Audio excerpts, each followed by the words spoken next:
The byline for this essay reads, Gene Naden, that's my wonderful dead name. February 19, 2010, a little over 16 years ago, in this large Midwestern city next to a lake the natives called Mishigawa. And so here's the essay. Portland, Oregon is seated near the mouth of the great Columbia River, 50 miles from where I grew up. In the summer of 1983, there was a gay bar known as the Family Zoo.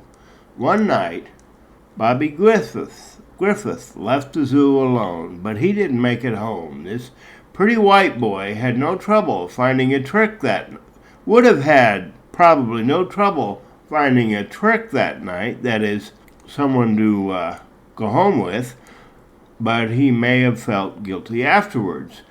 My guess is that he found the contrast between his own black mood and that of his partying companions to be too painful. We know he was neither drunk nor stoned, and we know from his diary that he'd been miserable and guilt-ridden for years.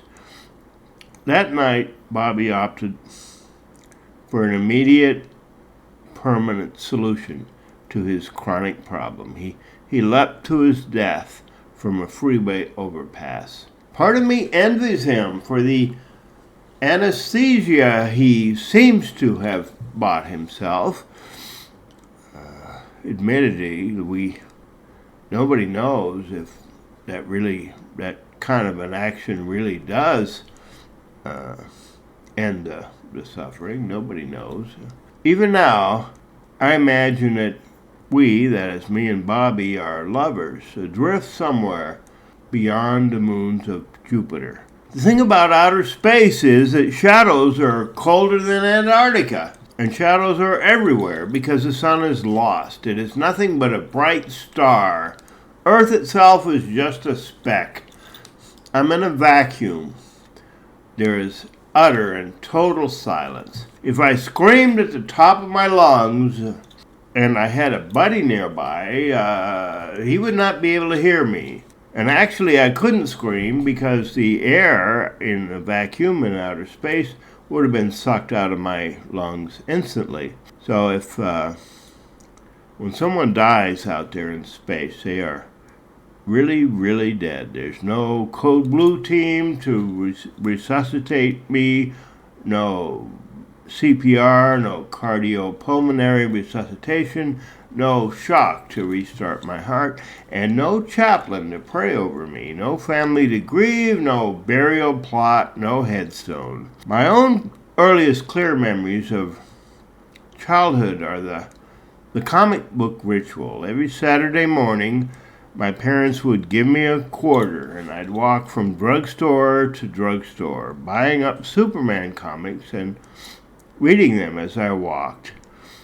There were many variations on the theme: Superwoman, Supergirl, and especially Superboy. I remember that I seldom spoke to anyone these days. I tried to explain the importance of what I was doing to my siblings and parents, perhaps to my older brother Cordus, my sister Rose, but they didn't get it. I was afraid to talk about it much because I figured they might make me stop the comic book ritual. Early in the day, my money would run out, and there would still be comics I hadn't read, so I would go to the stores and sit down by the magazine racks and read what was there. I knew this was against the rules, and I always expected some adult to come along and scold me. One time I was reading comics, unpurchased comics, in the Greyhound bus station, and a friend of my sister Rose, who was working the soda fountain, he came over and spoke to me. I think just my name. I panicked immediately and ran out of the station, and I never went back to that Greyhound station. Later, my sister told me that he had just wanted to say hello. Just hello. I was ashamed at my mistake. During that part of my life,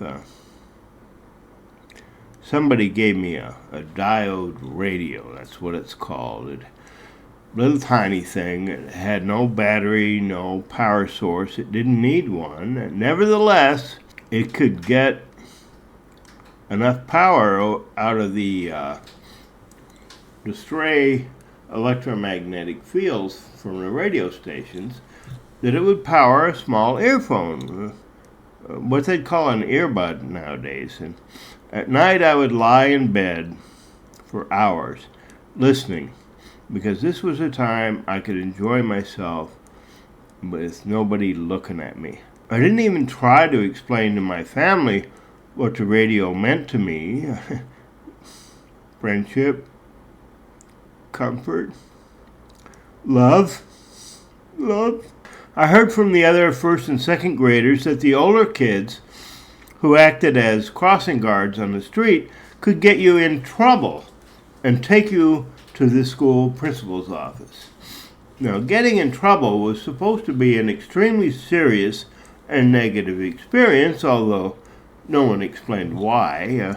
One time I just forgot. I broke some street crossing rule, and a crossing guard shouted at me from a block away. I fled, and for weeks afterwards I would walk several blocks out of my way going to school to avoid that intersection and avoid being taken up, meaning brought to the principal and counseled. So by the time I was 10, I had heard of suicide and had a general idea what it was, although no concept of how it might actually be done. I'm sure I knew about it because I talked to my best friend, a boy named Danny. Somebody had told me that people actually took their own lives. That was a poisonous remark, maybe deliberately calculated to frighten me. When I consider this from an adult point of view, I just feel cold and empty inside, exactly as if I were floating around in that outer space I mentioned before. I used to just block out the feelings because they were too much to bear. I thought if I ever let go, I would just scream and scream and scream until my voice gave out or an ambulance came. It was bizarre, almost beyond belief. The conversation with my friend Danny is what I remember best.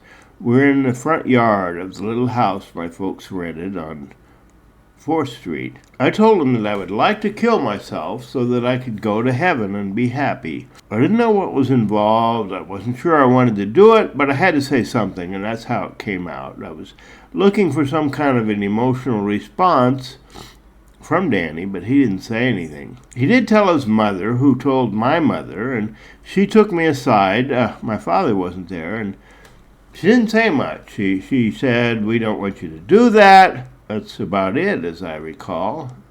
No, I love you, no hug, no, how can we make it better? Nothing.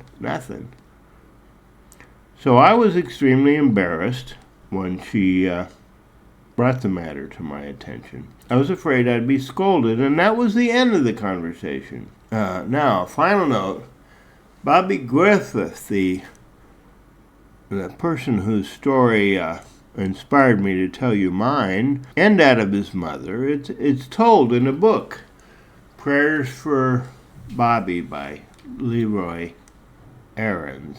I believe it's also been made a movie. Thank you very much.